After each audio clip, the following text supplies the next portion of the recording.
This video is for educational purpose. Everything you will listen in this video is taken from internet or any book or any documentary which is available for public. भूत प्रेत जादू टोना सच्चाई है या अंधविश्वास, ये बहस सदियों पुरानी है।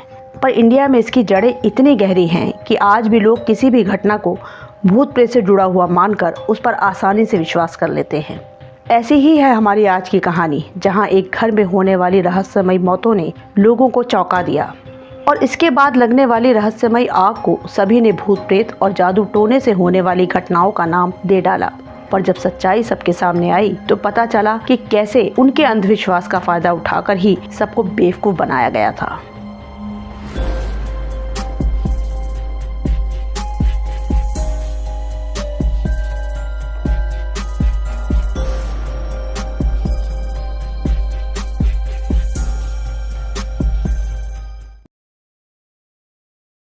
आज की हमारी कहानी है राजस्थान के चुरू से। चुरू के सादुलपुर तहसील का भैंसली गांव। इस गांव के एक घर में भूप सिंह पुनिया अपने परिवार सहित रहते थे। भूप सिंह के परिवार में पत्नी मेनका, दो बेटे 7 साल का अनुराग और 4 साल का ग्रवित और मां संतोषी देवी थे। इनके अलावा घर में बुजुर्ग दादा हरि सिंह और दादी कस्तूरी देवी भी थे। ये एक साधारण परिवार था और घर में सब कुछ नॉर्मल था। घर में बुजुर्ग दादी कस्तूरी देवी काफी दिनों से उन्हें खांसी की परेशानी थी। 1 फरवरी 2024 की सुबह उन्हें उल्टी हुई और उनकी तबीयत बिगड़ने लगी। घर वाले अभी कुछ कर पाते इससे पहले ही दादी ने दम तोड़ दिया। ये ठंड का महीना था। वैसे भी चुरू में ठंड और गर्मी दोनों ही अपने एक्सट्रीम लेवल पर होती है और इस साल तो चुरू में ठंड में टेम्परेचर माइनस में चला गया था। सबको यही लगा कि ज्यादा ठंड की वजह से दादी की तबीयत बिगड़ी है और उनकी मौत हो गई है। वैसे भी दादी कस्तूरी देवी की उम्र 82 वर्ष थी। सबने इसे एक सामान्य मौत ही माना और दादी का अंतिम संस्कार कर दिया। घर में शोक का माहौल था। पड़ोसी रिश्तेदारों का घर में आना जाना शुरू हुआ। 12 दिन बीत गए। 13 फरवरी की सुबह परिवार का सबसे छोटा सदस्य 4 साल का ग्रवित सुबह सुबह उठा।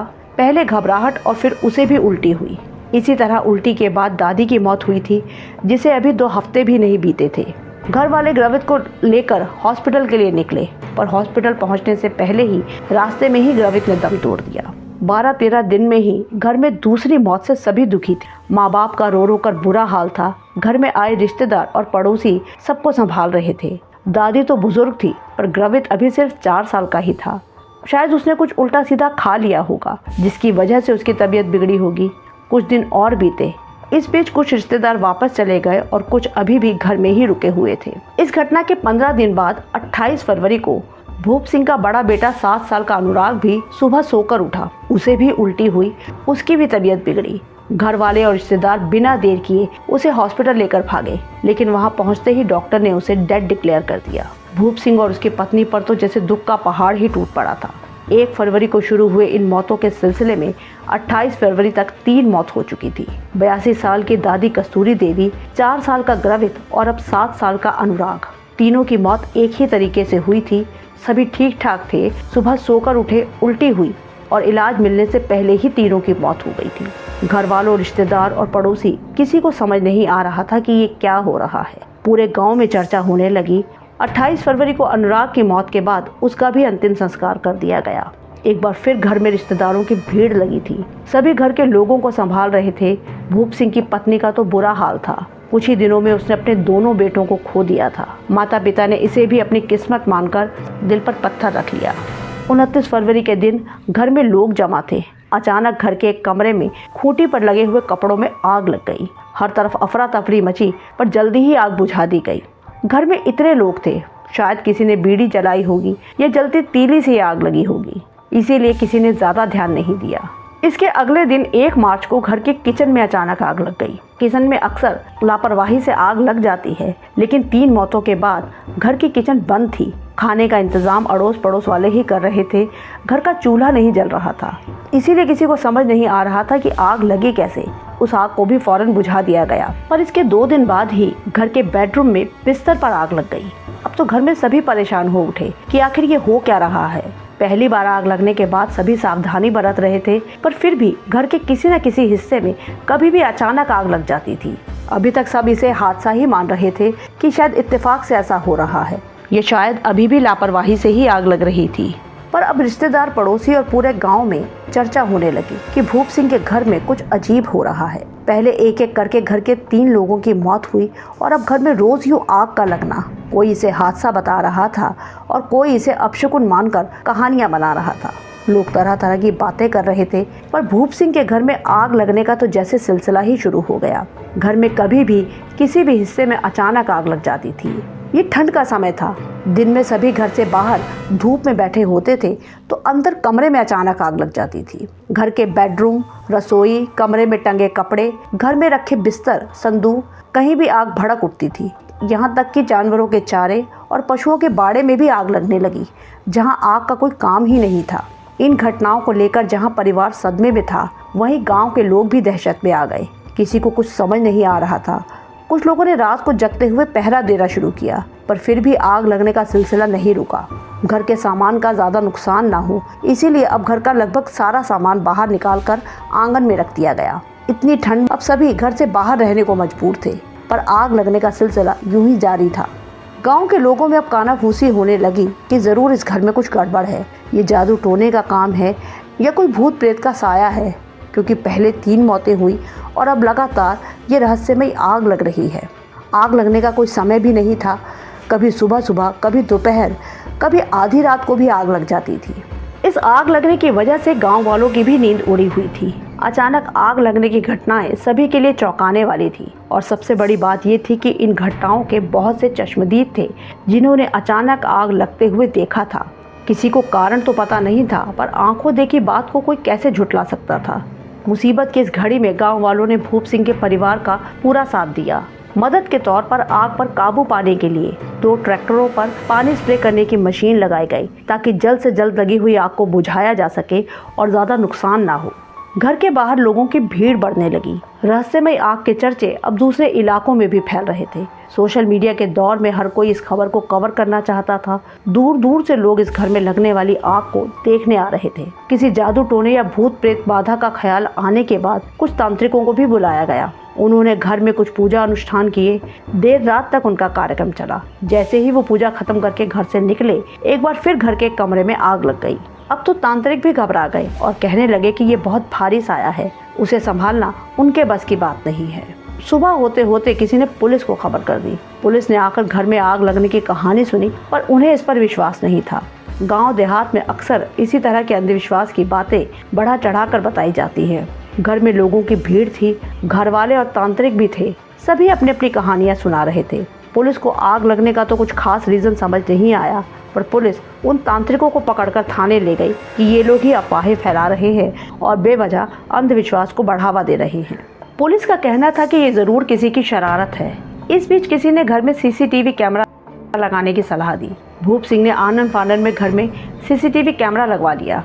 कैमरा लगने के बाद घर की बजाय जानवरों के बाड़े में आग लग गई, पर सभी हैरान रह गए जब कुछ घंटों बाद सीसीटीवी के डीवीआर बॉक्स में ही आग लग गई। अब ये अजीब मुसीबत थी कि किसी सबूत की उम्मीद में घर में कैमरा लगवाया गया, लेकिन उसके डीवीआर बॉक्स में ही आग लगने से कोई रिकॉर्डिंग हासिल नहीं हो पाई। अब लोगों में घबराहट के साथ गुस्सा भी बढ़ रहा था। पुलिस कुछ कर नहीं रही थी। गांव वालों ने धरना प्रदर्शन शुरू कर दिया, तो पुलिस की एक टीम उन्हें रोकने गांव पहुंची, तो गुस्साए गांव वालों ने पुलिस की गाड़ी पर ही पथराव शुरू कर दिया। पुलिस वालों को दौड़ा दौड़ा कर भगाया गया। किसी तरह पुलिस वालों ने अपनी जान बचाई, पर फिर भी कुछ पुलिस वाले घायल हो गए। जब मामला बढ़ा तो ये बात पुलिस के आला अफसरों तक पहुंची। कुछ ही महीनों में देश में इलेक्शन होने वाले हैं, तो इससे पहले वो इसे सुलझाना चाहते थे। उन्हें डर था कि मामला बढ़ा तो कहीं इस पर राजनीति न शुरू हो जाए। तब सीनियर ऑफिसर्स की एक टीम भूप सिंह के घर पहुंची। उन्होंने वहां पूरी कहानी सुनी, जहां उन्हें इस रहस्यमयी आग के साथ घर में एक ही महीने में हुई 3 मौतों का भी पता चला। यकीनन पुलिस को भूत प्रेत की बातों पर तो विश्वास नहीं था, पर सवाल ये था कि अगर ये आग लगना किसी की शरारत है, तो उन 3 मौतों का रहस्य क्या है। एक ही तरीके से सबका मरना बहुत अजीब बात थी। किसी की मौत का कारण जानने के लिए लाश का पोस्टमार्टम होना जरूरी होता है, पर यहाँ तो अंतिम संस्कार के बाद अस्थियां भी विसर्जित की जा चुकी थी। यही पुलिस को पता चला कि 4 साल के ग्रवित के शव को जलाया नहीं गया था, बल्कि दफनाया गया था। एक हिंदू रिचुअल के अनुसार 5 साल तक के बच्चों के शव को जलाया नहीं जाता बल्कि दफनाया जाता है। पुलिस के लिए ये बहुत काम की खबर थी। उन्होंने डिस्ट्रिक्ट मजिस्ट्रेट को पूरी कहानी बताकर उनकी इजाज़त ली। फिर घर वालों और गांव वालों को समझाया कि ग्रवित की लाश का पोस्टमार्टम कराना ज़रूरी है, शायद तभी कुछ पता लग सकेगा। गांव वाले भी इसके लिए तैयार हो गए। फॉरेंसिक टीम को बुलाया गया। पुलिस और गांव वालों की मौजूदगी में ग्रवित के शव को कब्र से निकालकर पोस्टमार्टम के लिए भेजा गया। फॉरेंसिक टीम ने भूप सिंह के घर से आग लगने वाली जगह से सैंपल्स उठाए। इसके साथ ही घर पर पुलिस का पहरा भी शुरू हो गया, जिसके बाद घर में आग लगने का सिलसिला भी अचानक बंद हो गया। अब तो पुलिस को यकीन हो चला था कि इस सब के पीछे किसी इंसान का ही हाथ है। पुलिस को अब इन रिपोर्ट्स का इंतजार था। जल्दी ही दोनों रिपोर्ट्स पुलिस के पास पहुंची, जो बेहद चौंकाने वाली थी। पोस्टमार्टम में पता चला कि ग्रवित की मौत एक खास किस्म के जहर से हुई थी। अब हो सकता था कि बाकी 2 मौतें भी जहर की वजह से हुई हों। इस रिपोर्ट के साथ ही घर से लिए सैंपल्स की रिपोर्ट भी आई, जिससे पता चला कि आग लगने में किसी केमिकल का यूज हुआ है। दरअसल फास्फोरस और सोडियम जैसे कुछ केमिकल होते हैं जो हवा के संपर्क में आते ही आग पकड़ लेते हैं, और इस केस में सोडियम का इस्तेमाल हुआ था। अब सवाल ये था कि वो कौन शख्स है जिसने इन केमिकल्स और जहर का यूज किया था। पुलिस ने इन रिपोर्ट्स को डिक्लेयर किए बिना ही अपनी जांच शुरू कर दी। उन्होंने घर वालों, पड़ोसी, रिश्तेदार सभी को चेक करना शुरू किया। इसी जांच में पता चला कि घर के मुखिया भूप सिंह की कभी गांव में छोटी सी मेडिकल शॉप हुआ करती थी। इसके साथ ही कुछ साल पहले वो किसी हॉस्पिटल में कंपाउंडर के तौर पर भी काम कर चुका था। इसका मतलब ये था कि भूप सिंह को इन सब केमिकल्स और पॉइजन्स की जानकारी होना लाजमी था। लेकिन सिर्फ केमिकल की जानकारी होने से ये इस्टेब्लिश नहीं होता कि ये सब भूप सिंह ने ही किया है। लेकिन इसी आधार पर पुलिस ने भूप सिंह और उसकी पत्नी मेनका दोनों को पूछताछ के लिए थाने बुलाया। उनसे अलग अलग पूछताछ हुई। मेनका को तो घर भेज दिया गया, पर भूप सिंह को हिरासत में लेकर सबूत दिखाते हुए सख्ती से पूछताछ की गई तो भूप सिंह टूट गया और उसने पिछले 2 महीने से घर में हुई मौतों और उसके बाद आग लगने के रहस्य पर से पर्दा उठाया। भूप सिंह ने स्वीकार किया कि उसने ही घर में अपनी दादी और 2 बेटों को जहर देकर उनकी हत्या की है। उसने बाजार से जहर खरीदा। दादी को खांसी की परेशानी थी, उनकी दवा में ही जहर मिलाकर उसने दादी को पिला दी। अगले ही दिन उल्टी करने के बाद दादी की मौत हो गई। उसके बाद उसने अपने दोनों बेटों को बारी बारी उसी दवा में जहर मिलाकर पिला दिया। उसने बेटों से कहा कि ठंड बहुत है, खांसी से ही दादी की मौत हुई थी, तो तुम्हें कोई इन्फेक्शन या खांसी ना हो, इसीलिए दवाई पीना जरूरी है। ऐसा कहकर उसने बेटों को दवा पिलाई, जिनसे उनकी भी मौत हो गई। पुलिस ने उससे पूछा कि फिर तुमने घर में अपने दादा और पत्नी को जहर क्यों नहीं दिया? तब भूप सिंह ने कहा कि मुझे तो सिर्फ अपने बेटों को ही मारना था, दादी को मैं मारना नहीं चाहता था। अपनी दादी को तो सिर्फ इन हत्याओं को एक इन्फेक्शन से हुई सीरियल डेथ दिखाने के लिए मुझे मारना पड़ा। अगर मैं सिर्फ बेटों को ही मारता तो आसानी से पकड़ा जाता। इन हत्याओं के पीछे वजह वही थी जिसने न जाने कितने घर बर्बाद किए हैं, यानी कि शक। भूप सिंह की शादी को 10 साल हो चुके थे। उसके 2 बेटे थे, पर पिछले कुछ सालों से न जाने क्यों भूप सिंह को लगने लगा कि उसकी पत्नी का किसी और से अफेयर है।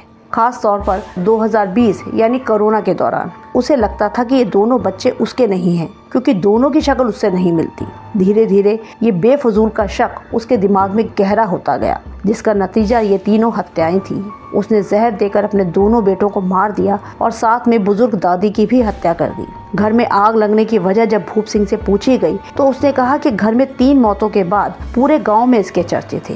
भूप सिंह को डर था कि ज्यादा चर्चा होने से कहीं यह खबर पुलिस तक न पहुंच जाए। जब कुछ लोगों ने इसे भूत प्रेत या जादू टोने का नाम देना शुरू किया तो भूप सिंह को यही बात सही लगी।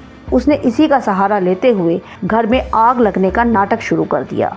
वो मौका मिलते ही घर के किसी भी हिस्से में सोडियम छिड़क देता, जहां कुछ देर बाद ही केमिकल हवा के संपर्क में आग पकड़ लेता। इससे वहां अफरा तफरी मच जाती और अब धीरे धीरे आग लगने का सिलसिला बढ़ने लगा, जिससे वहां घबराहट का माहौल बन गया और घर में हुई मौतों से भी सबका ध्यान हट गया। हर तरफ अब इस रहस्यमयी आग के ही चर्चे थे।